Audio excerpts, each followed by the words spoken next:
చేరువచ్చిన అందరికీ వందనాలు. దేవుని యొక్క మహాకృపను బట్టి మనందరం సజీవ లెక్కలో దేవుణ్ణి ఈ విధంగా మనం ఆరాధించడానికి దేవుని యొక్క సన్నిధిలోనికి రాగలిగాం.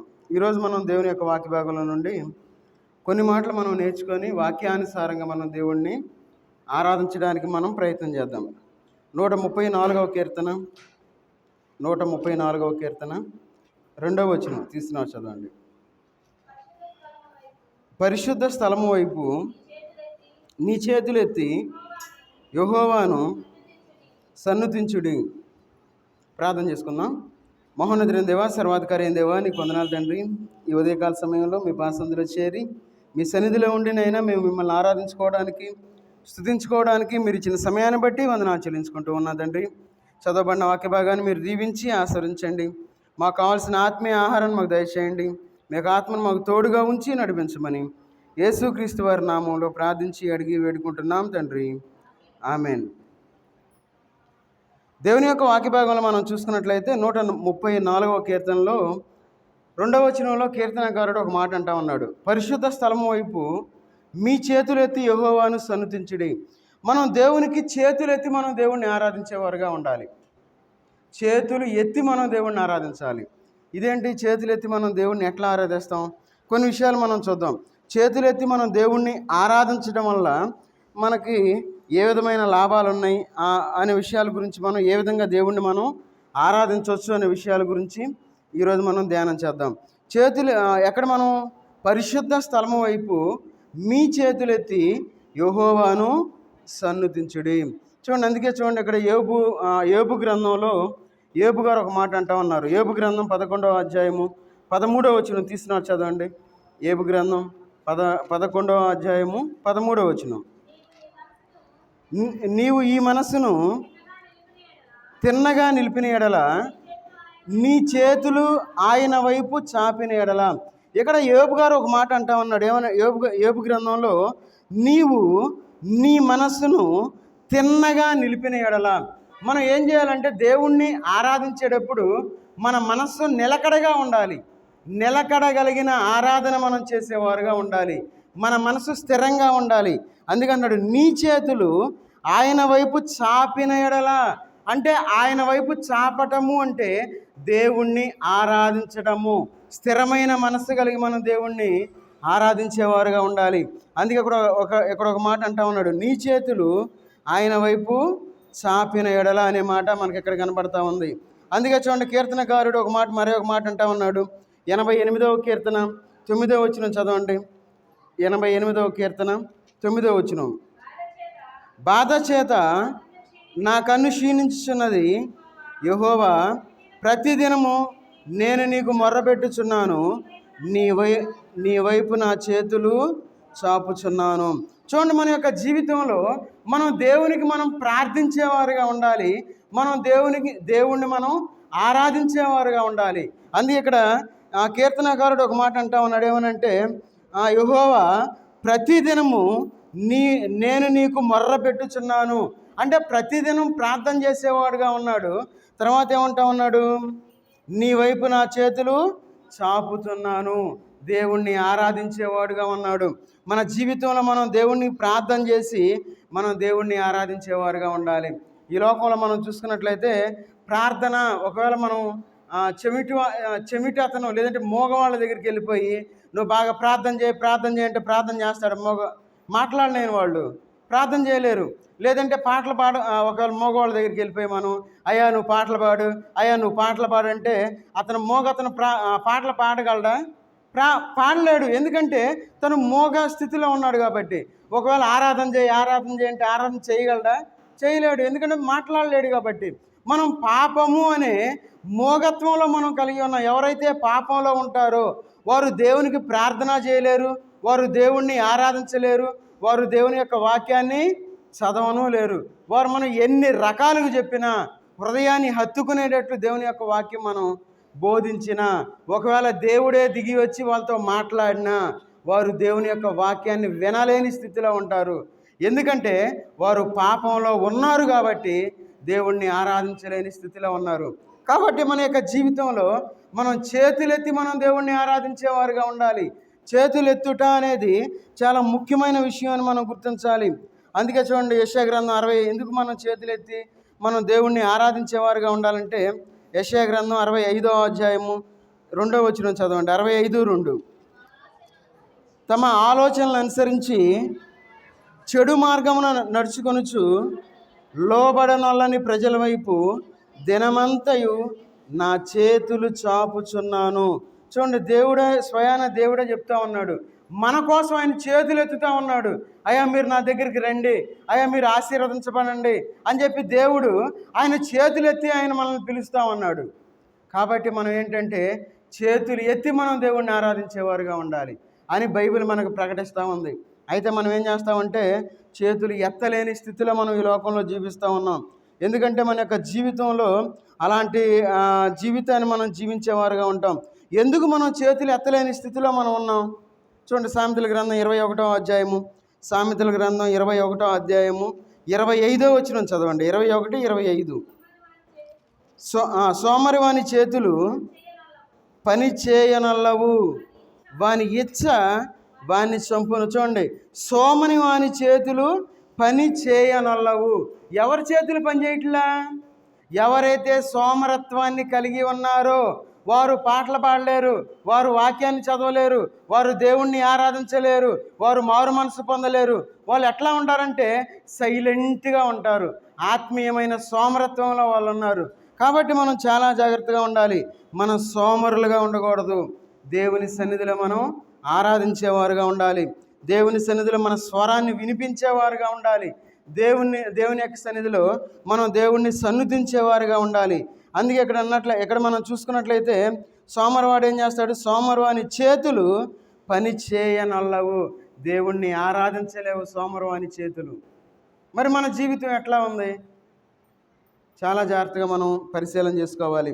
సరే, మనం చేతులెత్తి మనం దేవుణ్ణి ఆరాధించడం వల్ల ఏంటి, మనకు వచ్చే లాభం ఏంటి, అందువల్ల ఎందుకు మనం దేవుణ్ణి ఆరాధించాలి అనే విషయాలు ఒక 4 విషయాలు మనం చూసుకొని మనం ఆరాధన చేద్దాం. ఎప్పుడైతే మనం చేతులెత్తి మనం దేవుణ్ణి ఆరాధిస్తామో మన శత్రువుల్ని మన చేతికి దేవుడు అప్పగించేవాడుగా ఉన్నాడు ఆయన.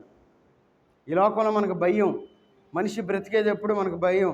ఎందుకంటే మనకి అడుగడుగున శత్రువులు అంటారు. వాళ్ళ శత్రువులు అని మనకు తెలియదు.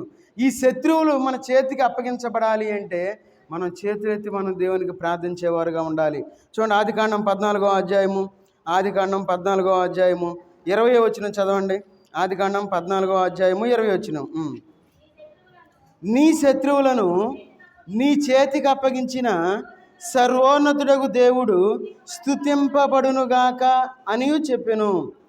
అప్పుడు అతడు అన్నిటిలో అతనికి 10వ వంతు ఇచ్చాను. చూడండి, మన జీవితంలో ఎప్పుడైతే మనం దేవుణ్ణి చేతులెత్తి మనం దేవుణ్ణి ఆరాధించేవారుగా ఉంటామో అప్పుడు దేవుడు మన శత్రువుల్ని మన చేతికి అప్పగించేవాడుగా ఉన్నాడు ఆయన. చూడండి, అందుకని ఇక్కడ అంటున్నాడు ఏమనంటే, నీ శత్రువులను నీ చేతికి అప్పగించి నీ చేతికి అప్పగించిన సర్వోన్నతుడగు దేవుడు స్తుతింపబడునుగాక. మన దేవుడు మన శత్రువులను మన చేతికి అప్పగించే దేవుడుగా ఉన్నాడు. కాబట్టి మనం దేవుణ్ణి ఆరాధించేవారుగా ఉండాలి. చూడండి, మన దేవుణ్ణి ఎందుకు మనం స్తుతించాలంటే మన శత్రువులను మన చేతికి అప్పగించేవాడు ఆయన. మనం ఏమీ చేయలేం ఈ యొక్క జీవితం అనే ప్రయాణంలో, లేదంటే జీవితం అనే యుద్ధంలో మన శత్రువులను ఓడించాలి, లేదంటే మన శత్రువుల చేతికి మనం అప్పగించబడకుండా ఉండాలి అంటే మనం ఏం చేయాలి? మన చేతులెత్తి దేవుణ్ణి స్తుతించేవారుగా ఉండాలి, ఆరాధించేవారుగా ఉండాలి. అందుకే ఇంకొక మాట అక్కడ అంటా ఉన్నాడు, అప్పుడు అతడు అన్నిటిలో అతనికి దశమాంశం ఇచ్చాను, 10వ వంతు ఇచ్చాను. మన జీవితంలో అలవాటు చేసుకోవాలి. మందిరం ఆశీర్వదించబడాలి అంటే, మన మందిరం యొక్క అవసరాలు మనం తీరాలి అంటే మనం ఏం చేయాలి? ఇవ్వాల్సిందే, తప్పదు. అందుకే ఇక్కడ మనకు ఆ మాట చెప్తా ఉన్నాడు, అప్పుడు అతడు అన్నిటిలో ఇతనికి దశమాంశం ఇచ్చాను. కాబట్టి మన చేతికి దేవుడు మన యొక్క శత్రువులను అప్పగించేవాడుగా ఉన్నాడు. కాబట్టి మనం దేవుణ్ణి ఆరాధించేవారుగా ఉండాలి. చూడండి, ఇది ఆదికాండం 39వ అధ్యాయము 22వ వచనం తీసినవారు చదండి. 39:22. ఆ చెరసాలలో ఉన్న ఖైదీలందరినీ యేసేపు చేతికి అప్పగించెను. వారు అక్కడ ఏమి చేసిరో అదంతయు అతడే చేయించువాడు. యేసేపు ఎవరు అసలు? యేసేపు ఒక ఖైదీ, చెరసాల్లో పెట్టబడ్డాడు. అయితే యేసేపు చేతికి ఎవరిని అప్పగించాడు దేవుడు? అక్కడున్న ఖైదీలు మొత్తాన్ని అప్పగించాడు.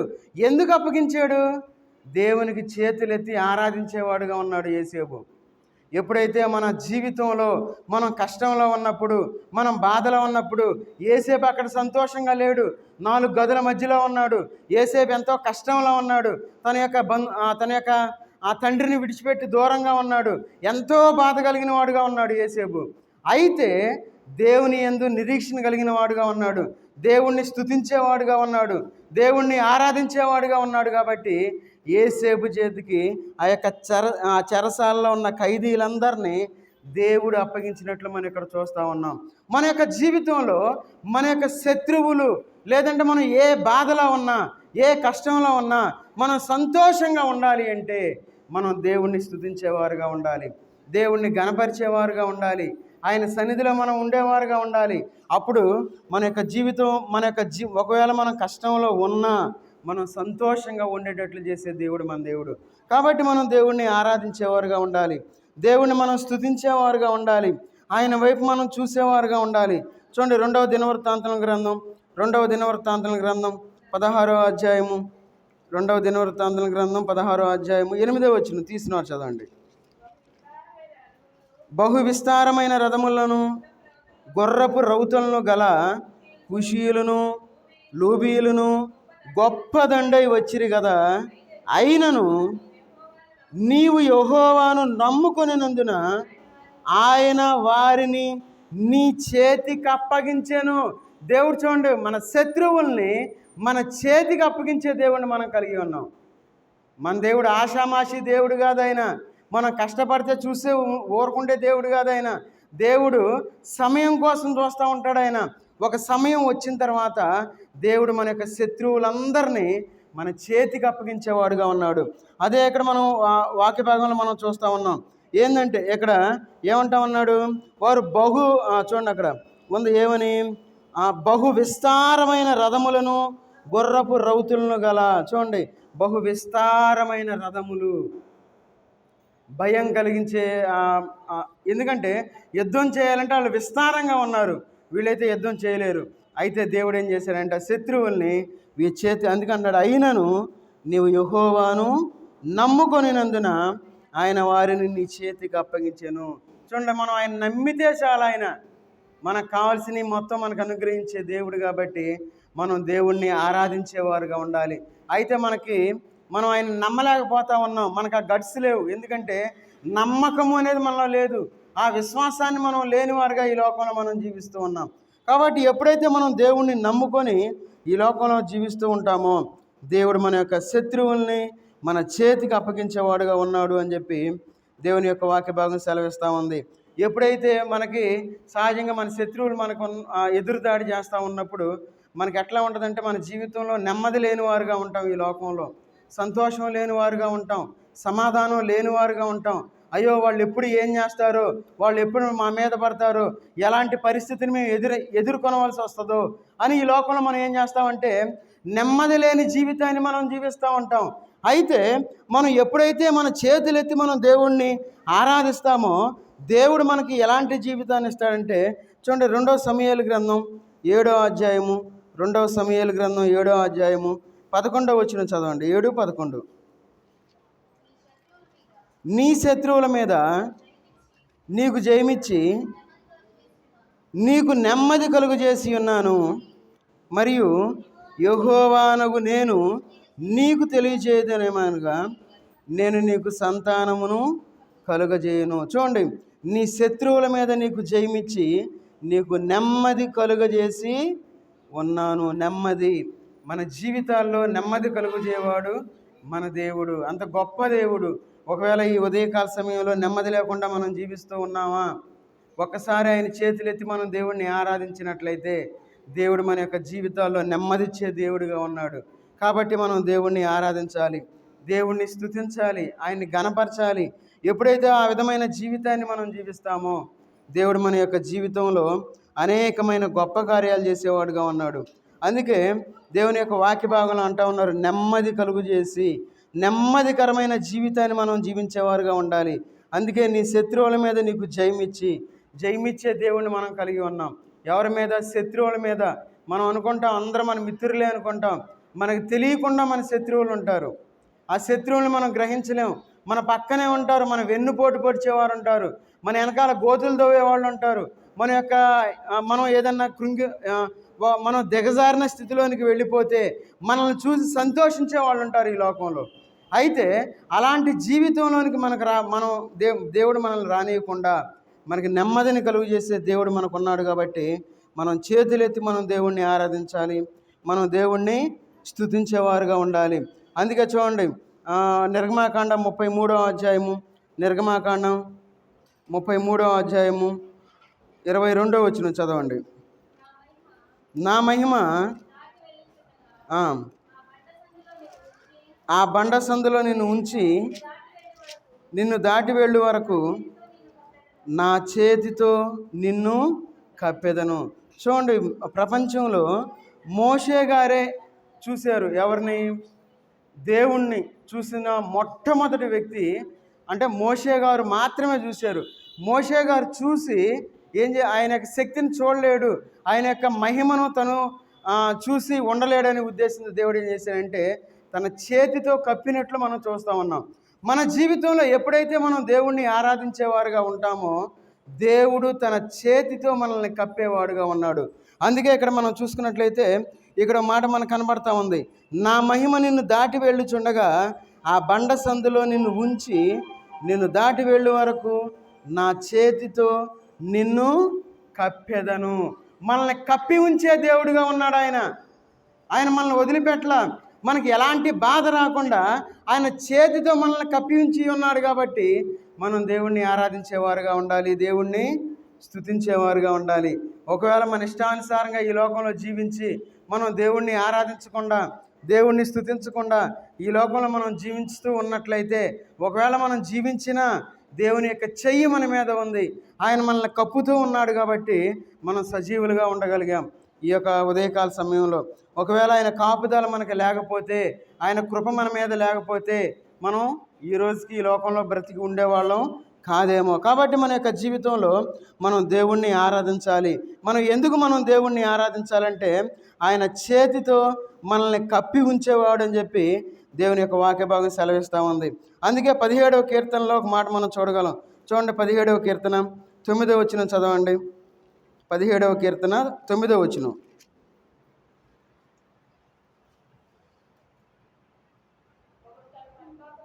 ఒకడు తన కనుపాపమును కాపాడుకొనున్నట్లు నన్ను కాపాడును, నన్ను లయపరచగోరు దుష్టులను పోగొట్టి కాపాడును, నన్ను చుట్టుకొను నా ప్రాణ శత్రువుల చేత చిక్కకుండాను నీ రెక్కల నీడ క్రింద నన్ను దాచుము.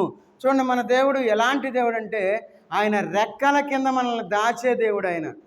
ఆయన మనల్ని దాచిపెట్టుకుంటాడు. ఈ లోకంలో మనం బంగారాన్ని ఏం చేస్తామంటే దాచిపెట్టుకుంటాం. ఎందుకు దాచిపెట్టుకుంటాం? విలువైంది కాబట్టి.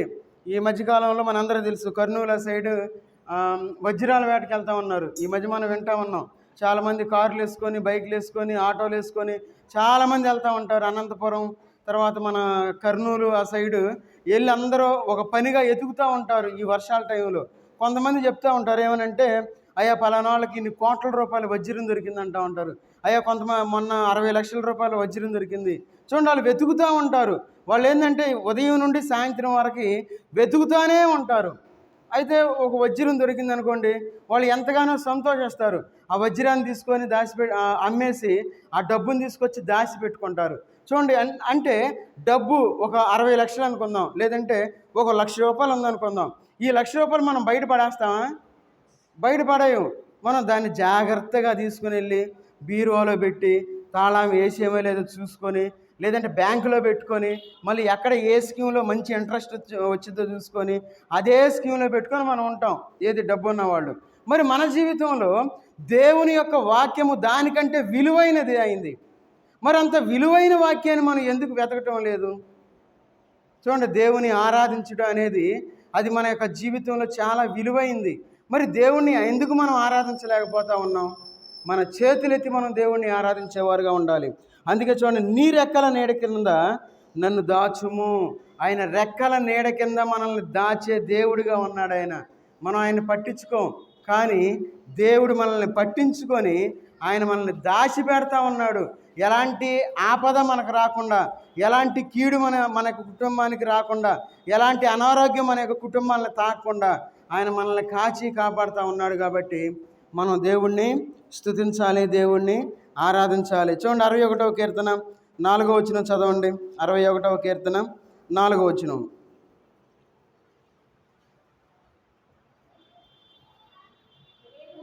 యుగయుగములు నేను నీ గుడారములో నివసించదను, నీ రెక్కల చాటున దాగుకొందును. మనం ఎక్కడ దాక్కోవాలి ఈ లోకంలో? దాగుకొనుట, ఆయన రెక్కల నీడ అనేది దేవుని సన్నిధి అని మనం గుర్తుపెట్టుకోవాలి. దేవుని సన్నిధిలో మనం ఉండాలి. అందుకన్నాడు, యుగయుగములు నేను నీ గుడారములో నివసించదను. మనం ఎక్కడ నివసించడానికి మనం ఇష్టపడేవారుగా ఉండాలి? దేవుని గుడారంలో మనం నివసించాలి. దేవుని గుడారంలో మనం దేవుణ్ణి స్తుతించేవారుగా ఉండాలి. దేవుని మనం ఆరాధించేవారుగా ఉండాలి. ఎవరి జీవితంలో అయితే అలాంటి జీవితాన్ని మనం కలిగి ఉంటామో అప్పుడు దేవుడు, చూడండి అక్కడ, నీ రెక్కల చాటున దాగుకొందును. మరి మనం ఏం చేస్తా ఉన్నాం? మనం ఏం చేస్తున్నాం ఈ లోకంలో? మన ఇంటిలో దాగుకుంటా ఉన్నాం. ఎవరు దాక్కుంటారు? దేవుడు ఆదాముకు చెప్పాడు, అయ్యా నువ్వు పండు తినొద్దు అన్నాడు. అయితే ఆదాము దేవుడు చెప్పిన మాట వినలా, అపవాది చెప్పిన మాట విన్నాడు. ఆదాము ఇద్దరు తప్పు చేశారు. ఇద్దరు వెళ్ళి దాక్కున్నట్లు మనం దేవుని యొక్క వాక్యంలో చూస్తూ ఉన్నాం. ఎవరైతే పాపం చేసేవారుగా ఉంటారో వారు దాగుకుంటారు. ఎవరైతే పాపంలో ఉంటారో వారు దేవుని సన్నిధికి రాకుండా దాగుకునే స్థితిలో ఉంటారు అని మనం గుర్తుపెట్టుకోవాలి. మనం దేవుని సన్నిధిలో దాక్కునేవారుగా ఉండాలి. దేవుని సన్నిధిలో మనం గడిపేవారుగా ఉండాలి. ఆయన్ని ఆరాధించేవారుగా ఉండాలి మనం. మరి మన బ్రతుకులు ఎట్లా ఉన్నాయి? ఏమి లేవు. మనం ఏం చేస్తామంటే, ఆదివారం ఈరోజు మంచి స్పెషల్ ఉండాలి, తినటం మంచిదే, నేను కాదన్నాం. చికెన్ తినాలి, మటన్ తినాలి, అన్నీ తినటం మంచిదే కాదు, తినటం మంచిది కాదు అన్నాం. అయితే మన జీవితంలో ఈ తినటం కంటే ఎక్కువ ప్రాధాన్యత దేవునికి ఇవ్వాలి అని మనం మర్చిపోకూడదు. దేవుడు మనల్ని ఆయు ఆరోగ్యాలతో మనం ఉంచాడు. ఆయన మనల్ని దాస్తా ఉన్నాడు. ఆయన యొక్క రెక్కల నీళ్ళలో మనం ఉంచుకుంటా ఉన్నాడు. మరి ఆయన సన్నిధిలోకి మనం ఎందుకు రాలేకపోతా ఉన్నాం? ఏముందిలయ్యా, మేము బాగానే ఉన్నాం, అంత బాగానే ఉంది, ఎంత తేడా పడినప్పుడు చూసుకుందాంలే, ఏదైనా అనారోగ్యం వచ్చినప్పుడు చూసుకుందాంలే, అప్పుడు అంటాం అయ్యా దేవా తండ్రి రక్షించు అని చెప్పి అప్పుడు మనం దేవునికి కేకలేసేవారుగా ఉన్నాం. అంత దూరం వెళ్ళిన దాకా మనం ఎందుకు ఆగాలి? అలాంటి పరిస్థితి రాకముందే మనం దేవుణ్ణి ఆరాధించేవారుగా ఉండాలి. మనం దేవుణ్ణి స్తుతించేవారుగా ఉండాలి. అందుకే చూడండి, మత్తయి సువార్త 23వ అధ్యాయము, మత్తయి సువార్త 23వ అధ్యాయము 37వ వచనం చదవండి.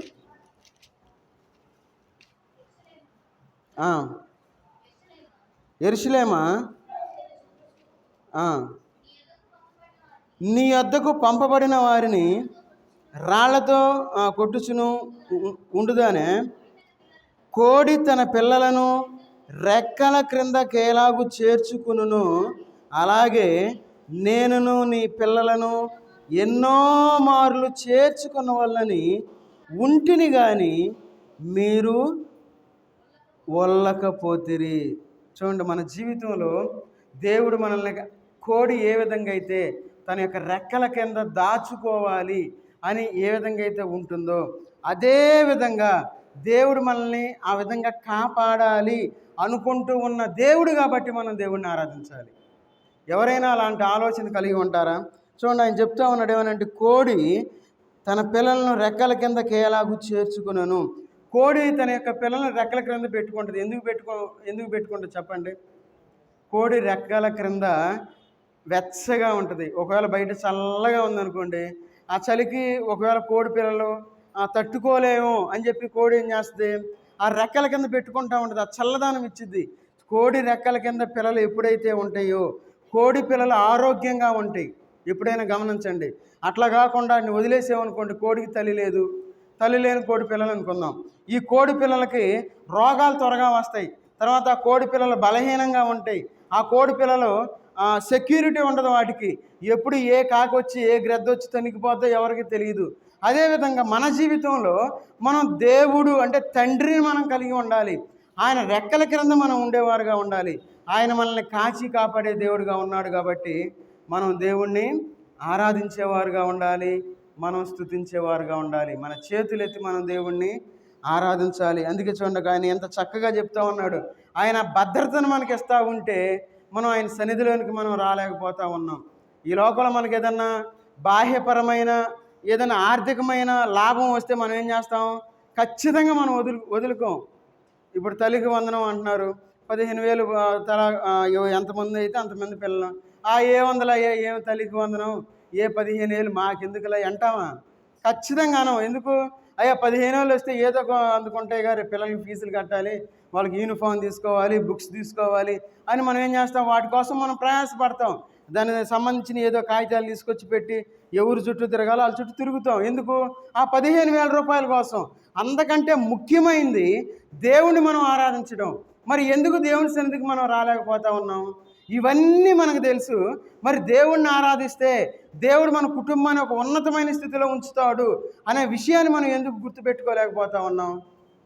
అందుకే ఈ లోకంలో మన స్థితి ఎట్లా ఉందంటే ఎక్కడ వేసిన గొంగళి అక్కడే అన్నట్లు మన యొక్క జీవితాలు అట్లా ఉన్నాయి. ఈ లోకంలో మన జీవితాలు బాగుపడాలి, మన బిడ్డలు బాగుపడాలి, మనం ఆశీర్వాదకరంగా ఈ లోకంలో జీవించాలి. మనల్ని బట్టి మనం 10 మందికి సహాయం చేసే స్థితిలోకి మనం వెళ్ళాలి. ఒకవేళ మనకి ఏమి లేవనుకోండి, 10 మందిని ఎట్లా మనం ముందుకు నడిపించగలం?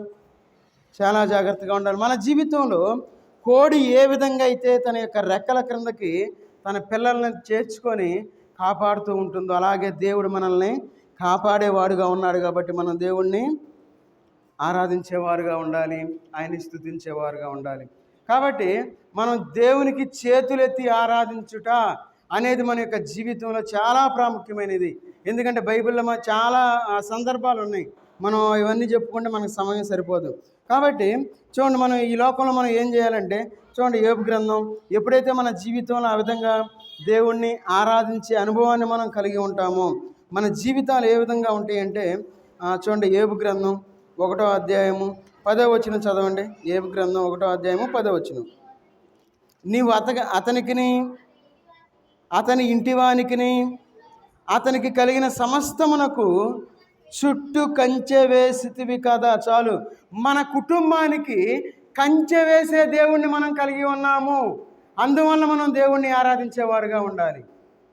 దేవుడు మన కుటుంబానికి కంచె వేశాడు కాబట్టి అపవాది మనల్ని ముట్టలేకపోతా ఉన్నాడు. శత్రువులు మన కుటుంబం జోలికి రాలేకపోతా ఉన్నారు. ఏ సమస్య మన కుటుంబం దగ్గరికి రాలేకపోతా ఉంది. ఎందుకంటే దేవుడు మన కుటుంబం చుట్టూ తన యొక్క కంచెని వేసి ఉన్నాడు. ఈ కంచెని మనం ఏం చేస్తున్నామంటే ఆ కంచెని బ్రేక్ చేసి దేవుని యొక్క కృప నుండి మనం దూరంగా వెళ్ళిపోతా ఉన్నాం. అందుకే ఇక్కడ చూడండి, యోబు గ్రంథంలో ఇక్కడ ఒక మాట కనబడుతుంది. నీవు అతనికిని అతని ఇంటి వారికిని అతనికి కలిగిన సమస్తమునకును చుట్టూ కంచె వేసితివి కదా. దేవుడు వేసిన కంచెని ఎవ్వరూ తీసివేయలేరు. ఒకవేళ మనం అపనిందల పాలవచ్చు ఒక స్థితిలో ఉన్నప్పుడు, ఒకవేళ మనల్ని ఎవరైనా ద్వేషించవచ్చు, ఒకవేళ ఎవరైనా మనల్ని దూషించవచ్చు, ఒక స్థితి వరకు అట్లా ఉండొచ్చు. కానీ దేవుని యొక్క కంచె మన చుట్టూ ఉన్నంత వరకు ఎవరు ఏమీ చేయలేరు. కాబట్టి మనం దేవుణ్ణి ఆరాధించేవారుగా ఉండాలి. మనం దేవుని సన్నిధికి రాకుండా మనం సహజంగా మనం ప్రార్థన చేస్తాం. ఉదాహరణకి, అయ్యా నా బిడ్డకి మంచి ఉద్యోగం ఇయ్యా అంటాం. ఉదాహరణ నేనే ఉన్నా, నేను మంచి జాన్ వెస్లీకి మంచి ఉద్యోగం కావాలి, లేదంటే జెసికాకి మంచి ఉద్యోగం కావాలి అని నేను దేవుని సన్నిధికి రాకుండా, ఆ సంఘ గుడికి రాకుండా, విజ్ఞాపన ప్రార్థన చేయకుండా ఇవన్నీ ఎగ్గొట్టేసి ఆదివారం ఒక్కరోజు వచ్చి కూర్చొని, తండ్రి దేవా నన్ను రక్షించు దేవా, నన్ను కాపాడు దేవా, నిన్ను బాగా ఆరాధిస్తాను దేవా, నా బిడ్డల ఇద్దరికి మంచి స్థితి కావాలయ్యా అన్నాం అనుకోండి, ఎవరిని మోసం చేస్తున్నాం మనం? అది దేవుణ్ణి ఆరాధించినట్లు కాదు అని మనం అర్థం చేసుకోవాలి. నిజమైన ఆరాధన దేవుని యొక్క సన్నిధిని మనం ఎప్పుడు వదిలిపెట్టాం. ఒకవేళ మనకి లేట్ అవ్వచ్చు మన యొక్క స్థితిని బట్టి, ఎందుకంటే ఆటోమేటిక్గా లేట్ అయ్యిద్ది.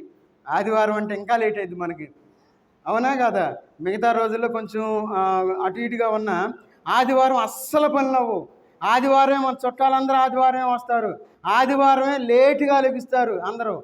ఎందుకు? ఆదివారం ఒకటేగా మనకి తేలిగ్గా దొరికింది. ఎందుకంటే ఆరాధన చేసే దినం ఏంటంటే ఆదివారం. దేవుడు మన కుటుంబాలకి కంచి వేసి ఉన్నాడు కాబట్టి మనం దేవుణ్ణి చేతులెత్తి మనం దేవుణ్ణి ఆరాధించాలి. అలాంటి అనుభవంలోనికి మనం రావాలి. అయ్యా నీకు వందనాలు, నా కుటుంబం చుట్టూ, నా చుట్టూ, నా కలిగిన దాని చుట్టూ కంచి వేసి ఉన్నావు, నీకు వందనాలు అని చెప్పి దేవుని సన్నిధిలో మనం ఆరాధించేవారుగా ఉండాలి, దేవుణ్ణి స్తుతించేవారుగా ఉండాలి. మరి మన జీవితంలో ఆయన కంచి వేసి మన కలిగిన దాన్ని ఆయన కాపాడుతూ ఉన్నాడు కాబట్టి మనం దేవుణ్ణి స్తుతించాలి, దేవుణ్ణి ఆరాధించాలి. అందుకే చూడండి యోబు గ్రంథం ద్వితీయోపదేశ కాండంలో ఒక మాట మనకు కనబడతా ఉంది. ఆ మాట చూసి మనం ఆరాధించుకుందాం. టైం చాలా అయింది. ద్వితీయోపదేశ కాండం 28వ అధ్యాయము, ద్వితీయోపదేశ కాండం 28వ అధ్యాయము 3వ వచనం చదవండి. నీవు పట్టణములో దీవించబడదు. చాలు. ఎందుకు మనం దేవుణ్ణి ఆరాధించాలంటే ఆయన మనల్ని దీవించేవాడు కాబట్టి మనం దేవుణ్ణి ఆరాధించాలి. మనం ఊరిని ఆరాధించట్లే ఆయన్ని. మనం అనుకుంటాం ఊరిని ఆరాధించడానికి వచ్చేమో, లేదు. మనం దాన్ని గ్రహించాలి. దేవుడు మనల్ని పట్టణంలో మనల్ని ఏం చేస్తా అన్నాడు? దీవిస్తాడు ఆయన. ఆయన మనల్ని సైలెంట్గా ఉంచడు ఆయన. ఏదో అన్ని కోల్పోయిన వారుగా దేవుడు మనల్ని ఉంచడు ఆయన. ఎప్పుడైతే దేవుని సన్నిధిలో మనం వేచి ఉంటామో, దేవుని యొక్క సన్నిధిలో మనం నిరీక్షిస్తూ ఉంటామో, దేవుడు మనల్ని మన పట్టణంలో దీవించేవాడుగా ఉన్నాడు కాబట్టి మనం దేవుణ్ణి ఆరాధించేవారుగా ఉండాలి, దేవుణ్ణి స్తుతించేవారుగా ఉండాలి. ఆ దీవెనను మనం చూడగలగాలి. మన దీవెనలు లేవు అంటే దానికి కారణం ఏంటి? మనమే.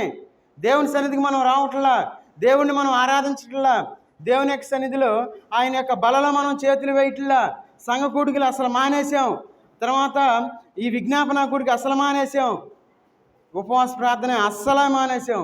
ఇవన్నీ మానేసి ఆదివారం ఆరాధనలో మాత్రమే మనం కనబడతా ఉన్నాం.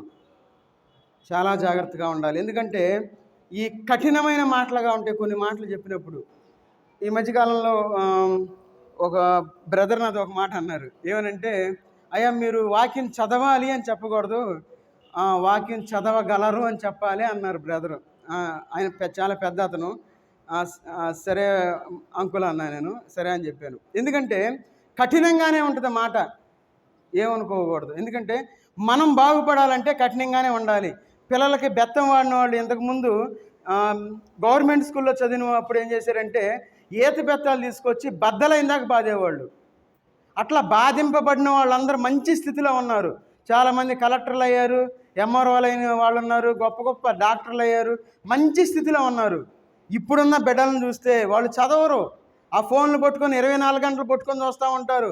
వాళ్ళు తల్లిదండ్రుల యొక్క మాట విన్నవారుగా ఉంటారు, తల్లిదండ్రులకు ఎదురు చెప్పేవారుగా ఉంటారు, తల్లిదండ్రులను దూషించేవారుగా ఉంటారు, తల్లిదండ్రులను ద్వేషించేవారుగా ఉంటారు, వీలైతే తల్లిదండ్రులను ఎగిరి ఒక తన్నుదన్నేవారుగా ఉన్నారు. అలాంటి జీవితాలు జీవించేవారు ఉన్నారు. ఎందుకంటే అలాంటి స్థితిలో ఇప్పుడు ఉన్నారు. ఎందుకంటే భయం లేదంటే కఠినంగా చెప్పేవాళ్ళు లేరు. ఇప్పుడు స్కూల్కి వెళ్ళి మనం ఏం చెప్తామంటే, ఎన్ని లక్షలు కట్టినా అయ్యా మా పిల్లల్ని ఒక దెబ్బ కూడా ఇవ్వద్దయ్యా అంటాం. జస్ట్ కానీ ఇక్కడ మన శ్రీ వెంకటేశ్వర స్కూల్లో జాయిన్ చేసినప్పుడు ఒక్కరోజు పంపించింది. ఆ నాయనమ్మ అంటే ఆ నాయనమ్మకి జస్ట్ అంటే చాలా ప్రేమ. అయితే ఆ రోజు వేరే వాళ్ళని కొట్టేస్తూ ఉన్నారు. చూసి తర్వాత రోజు పంపించాలి. 5,000 ఫీజు కడితే వాళ్ళు ఎగ్గొట్టేశారు. మేము ఇవ్వము అన్నారు. ఫీజు కట్టిన తర్వాత మేము ఇవ్వము అన్నారు, ఫీజు కూడా ఇవ్వాల. ఎందుకు ఈ మాట చెప్తా ఉన్నానంటే, ఈ కఠినత్వము అనేది మనం కలిగి ఉండాలి. దేవుణ్ణి మనం ఆరాధించేటప్పుడు ఒక డిసిప్లిన్ మనం కలిగి ఉండాలి. అలాంటి డిసిప్లిన్ మన జీవితంలో మనం కలిగి ఉన్నప్పుడు మనం ఆశీర్వదించబడతాము, మనం దీవించబడతాము. కఠినంగా ఉన్నప్పుడు నేను ప్రార్థన మానేస్తాను, నేను ఇంకో మందిరానికి వెళ్తాను, ఏది స్థిరమైన భక్తి? ఏది? కఠినమైన మాట వచ్చినప్పుడు మనం ఏం చేయాలి? సరిదిద్దబడాలి. అయ్యో దేవుడు నాతో ఈ మాట ద్వారా మాట్లాడాడు కాబట్టి నేను జాగ్రత్తగా ఉండాలి అని మనం ఈ లోకంలో బ్రతకాలి. అట్లా కాకుండా అయ్యా నువ్వు ఇట్లా మాట్లాడకూడదయ్యా, నువ్వు ఈ మాట చెబుతున్నావు, నువ్వే సరిదిద్దుకయ్యా, లేకపోతే మందిరానికి రారు. నేను రేపు దేవునికి లెక్కప్ప చెప్పాలి. ఏమని? ఖచ్చితంగా చెప్పాల్సిందే. మన జీవితాలు అంటే మనం దేవుణ్ణి మనం ఎందుకు ఆరాధించాలంటే ఆయన మనల్ని పట్టణంలో దీవించేవాడుగా ఉన్నాడు కాబట్టి మనం దేవుణ్ణి ఆరాధించేవారుగా ఉండాలి. కాబట్టి చివరిగా 6వ వచనం చదవండి. ఆ వచనం చదువుకొని ముగించుకుందాం.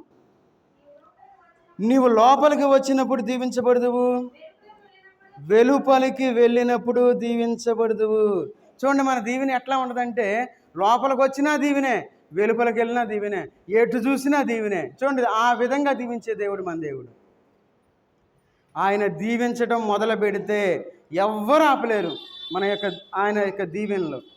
కాబట్టి మనం ఏం చేయాలంటే దేవుని యొక్క సన్నిధిలో ఆయన వైపు మనం చూసేవారుగా ఉండాలి. ఆయన సన్నిధిలో మనం నిరీక్షించేవారుగా ఉండాలి. చేతులెత్తి మనం దేవుణ్ణి ఆరాధించేవారుగా ఉండాలి. ఎందుకు మనం దేవుణ్ణి ఆరాధించాలి? ఆయన యొక్క చేతుల కింద మనల్ని దాచిపెట్టే దేవుడుగా ఉన్నాడు కాబట్టి మనం దేవుణ్ణి ఆరాధించాలి. ఆయన మనల్ని పట్టణంలో దీవించే దేవుడుగా ఉన్నాడు కాబట్టి మనం దేవుణ్ణి ఆరాధించాలి. మనం లోపలికి వెళ్ళినా బయటకు వచ్చినా మనం దీవించబడేవారుగా ఉంటాం కాబట్టి మనం దేవుణ్ణి ఆరాధించేవారుగా ఉండాలి. ఆయన మన కలిగిన సమస్తం చుట్టూ ఆయన కంచె వేసి కాపాడేవాడుగా ఉన్నాడు కాబట్టి మనం దేవుణ్ణి ఆరాధించేవారుగా ఉండాలి. దేవుణ్ణి మనం స్తుతించేవారుగా ఉండాలి. కాబట్టి మన యొక్క శత్రువుల్ని మన చేతికి అప్పగించే దేవుడుగా ఉన్నాడు కాబట్టి మనం దేవుణ్ణి ఆరాధించేవారుగా ఉండాలి. కాబట్టి ఈ ఉదయకాల సమయంలో మనందరం తల్ల వంచి ఒకరి తర్వాత ఒకరు ఈ చెప్పబడిన వాక్యాల్లో 2-3 మాటలు తీసుకొని ఆ 2-3 మాటలు చెప్పాయా నీకు వందనాలు, మీరు ఎంత గొప్ప దేవుడిగా ఉన్నారు కాబట్టి నీకు స్తోత్రం అని చెప్పి 2-3 మాటలు తీసుకొని మనం దేవుణ్ణి ఆరాధించడానికి మనం ప్రయత్నం చేద్దాం. అందరం తల్ల వంచి ఒకరి తర్వాత ఒకరు ఆరాధన చేద్దాం.